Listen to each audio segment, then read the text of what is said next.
Hello, and welcome to The Blank Potato. This horror story is uploaded by Reddit user scarymaxx.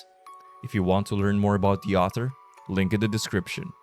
And the title of the story is I Killed Something Invisible. Before we start, I would just like to invite you to please like this video, subscribe if you haven't already, and click that notification bell so you won't miss any of my future uploads. Let's begin. For weeks, I knew I was being stalked. It started with my bras. Everything I'd meticulously sorted by color had been sifted through and returned out of order. Unwrinkled, but changed. And they felt different, like they'd been washed with the wrong detergent or touched with soapy hands. But it wasn't just that. There was a wrongness in my apartment.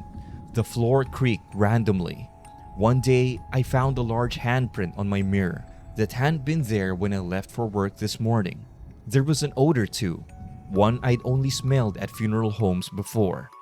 Then, one night, I woke up to the feeling of hot breath in my face, like a dog was inches away, panting at me. I sat up and heard the thump, and something landed on my floor. "Go away!" I screamed as footsteps retreated into the distance. I turned on all the lights and found the room empty, but I never did go back to sleep.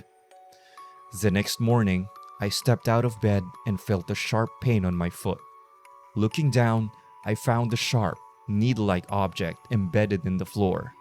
I took it to the bathroom to look at it under stronger light, and I realized that the needle turned transparent when viewed from certain angles. I tried to look online, but I couldn't find anything like the needle. Then, in the middle of my next search, my router went out. The sounds mostly came at night, but then things started happening in the daytime too.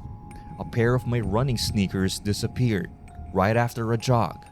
And then, when I was showering, I heard someone whisper, "Oh my God, you're so beautiful." I screamed and screamed and screamed. The next morning, I bought a gun. The guy at the store, a bearded, fatherly type, tried to sell me a 9mm that looked like a toy. But I sprung for a Sig Sauer 365, complete with a 10+1 magazine. I hadn't gone shooting since my dad had taken me to the range back in my teens, so I figured I might need a few shots. That night, I slipped the gun under my pillow and went to sleep.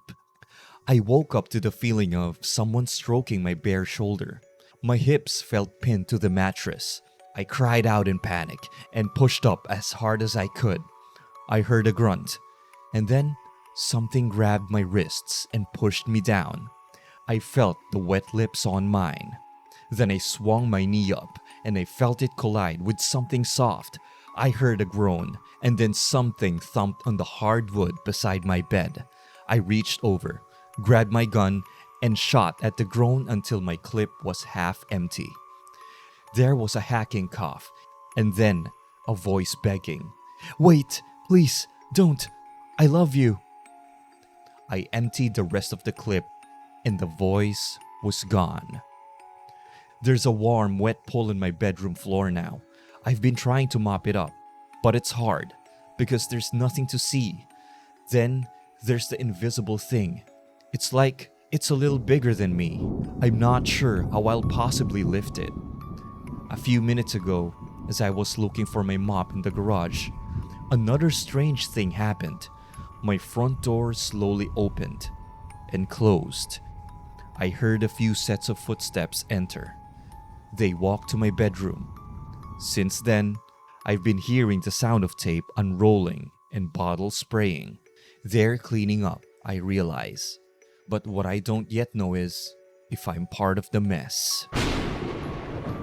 If you enjoy that horror story, feel free to hit that like button and subscribe if you haven't already. And click one of the videos right here if you want more horror stories like that. And as usual, I'll see you again next time.